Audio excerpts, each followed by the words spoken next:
The tone of Things Fall Apart is ironic and tragic since the story premises on Okonkwo's fall from greatness.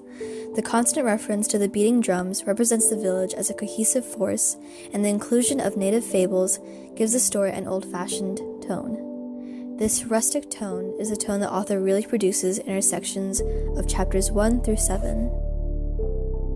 This first chapter of Things Fall Apart introduces us to Okonkwo, who 20 years ago defeated the undefeated Amelins the Cat in a wrestling match. This victory brings him to fame in local villages, and his reputation has grown since. He's an intimidating and well-built man, known to often use his fists when he's angry. However, his father Unoka, who died 10 years ago, was a lazy and improvident man, for which Okonkwo despises him. He spent all of his money on alcohol and was in debt to several neighbors who he never paid back. The one gift he did have, however, was his ability to play the flute. His happiest moments are of the annual harvest from when he was young, when the whole villages would gather around for a feast and enjoy the music. However, later on in life, his unwillingness to work barely allowed him to feed his family, and the village teased him for his inability to provide. Echebe employs the use of flashbacks in the first chapter. These flashbacks help provide context to better understand the characters of Okonkwo and Unoka, which is the purpose of the first chapter. He first does this in his description of the wrestling match between Okonkwo and Amelins the Cat. This allows the reader to understand the root of Okonkwo's fame and what kind of man he actually is.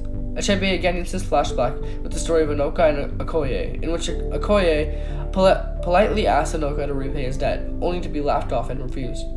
This provides anecdotal evidence of Unoka's lazy and improvident character. In Chapter 2, we open with the protagonist, Okonkwo, and his anxious feelings towards the town meeting being called. Upon arriving, he learns the wife of Ogbuefi Udo has been murdered by a neighboring tribe. To make up for it, they agree on peace on the terms of a new virgin for the widow of the wife, and the tribe receiving a strong man, Ikemefuna, from the other tribe. After this plan has been established, Okonkwo recalls the story of his first kill in battle and boasts on his use of the head as a mug. This bravery lands him in charge of the new man and the raising and housing of him. At the beginning of this chapter, we are in a flashback. Okonkwo's father, Unoka, is visiting an oracle to determine why he cannot have a successful harvest. The oracle tells him that his attempts at a harvest fail because of his laziness. Unoka contracted an illness from shame because of what the oracle told him, and he died from it soon after. We then flash forward to Okonkwo and we get introduced to his own harvest, including his attempts at finding some yams. The yams control the lives of the farmers, and it's always a hit or miss, and this year, the rainy season was unpredictable. One farmer kills himself because his yam fields were washed out. Okonkwo is given 800 yam seeds by Nakwakabi, a wealthy neighbor. During the harvest, all of Okonkwo's yam seeds die, mainly because of environmental causes. The chapter ends with him claiming, "Since I survived this year, I shall survive anything." Chapter 4 focuses on how Okonkwo struggles to maintain his image and control his truculent personality. Echebe uses flashback to remind us that Okonkwo has been given a young man, Ikemefuna, to raise from another clan. Okonkwo at first resents the new responsibility in his life and behaves savagely toward the child. Through the flashback, we can see that Okonkwo thinks Ikemefuna is his property, not his child, and this helps explain their relationship. Okonkwo's son, Nwoye, grows quite fond of Ikemefuna, and eventually Okonkwo does too.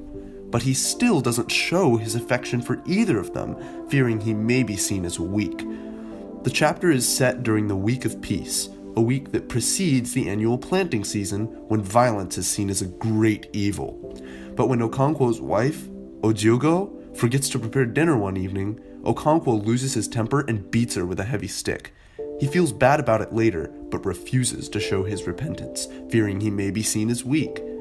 The tone of the chapter is heavy, so these events are probably more important than they seem at first. We're probably meant to keep in mind potential symbols and themes that may recur throughout the book.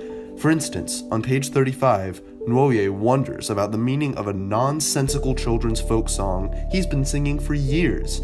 This symbolically shows how tradition is sometimes built on nothing. Chapter 5. This chapter begins with a celebration called the New Yam. The New Yam is huge for the villagers, and everybody gathers together to feast and celebrate. Here, Okonkwo is introduced, and we find out that he is not a huge fan of the celebration. He prefers to work in the field. Due to this, he has some anger pent up inside of him and starts to yell. He also beats his second wife, Ekwifi, when he finds out that she had cut some leaves from the banana tree. Okonkwo gets his gun and shoots it, which scares Ekwifi. The next day holds the anticipation for the wrestling match. Ekwifi has a daughter named Enzima who is very intelligent. Enzima helps her mom, and one day she asks why her eye was twitching. Ekwifi says it means that Enzima will see something. Later, Enzima is about to see the wrestling match. Towards the end, Okonkwo and his children are sitting outside and eating. One of his children mentioned that one of them broke a water pot by fooling around and not holding it properly. The main characters in this chapter are Okonkwo, his wife Ekwifi, and their daughter Enzima.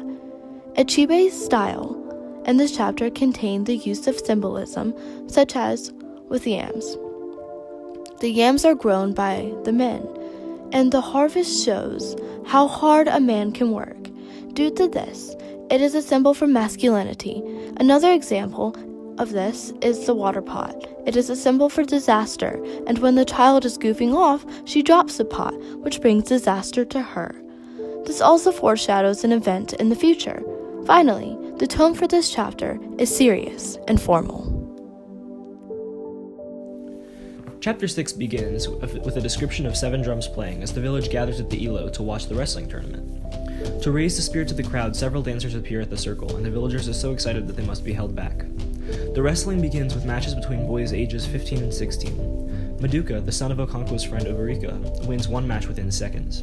Maduka's match stands out the most because he beat his opponent so quickly that most of the audience couldn't even see his winning move. In between matches, Ekwifi speaks to Chielo, the priestess and voice oracle of the spirit of Agabla. The two are good friends, and Chielo is shown to be very fond of Esnima. Their conversation hints that something threatened Esnima's life as a child, but has been since overcome. The wrestling ends with a rematch between Ikuze and Okafo, two men who had fought to a standstill the year before. Just when it seems this year will end with another draw, Ikuze makes a miscalculation out of desperation, and Okafo throws him. The crowd is overjoyed and chants a song about the great Okafo. Masculinity is seen and portrayed in the household and village. The boys are raised to be the heads of the families and to be fighters, but Noi doesn't like hearing these stories much. He enjoys hearing the stories of nature that the women tell to the children. It talks about how the locusts are coming, which the village uses for food. It has been many years since the locusts fell and came to the village.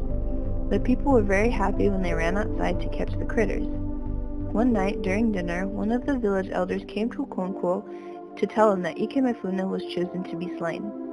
Okonkwo lies to Ikemefuna and tells him that he's going back to his home.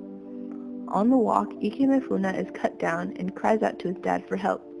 Okonkwo strikes him down because he is afraid of being seen as weak.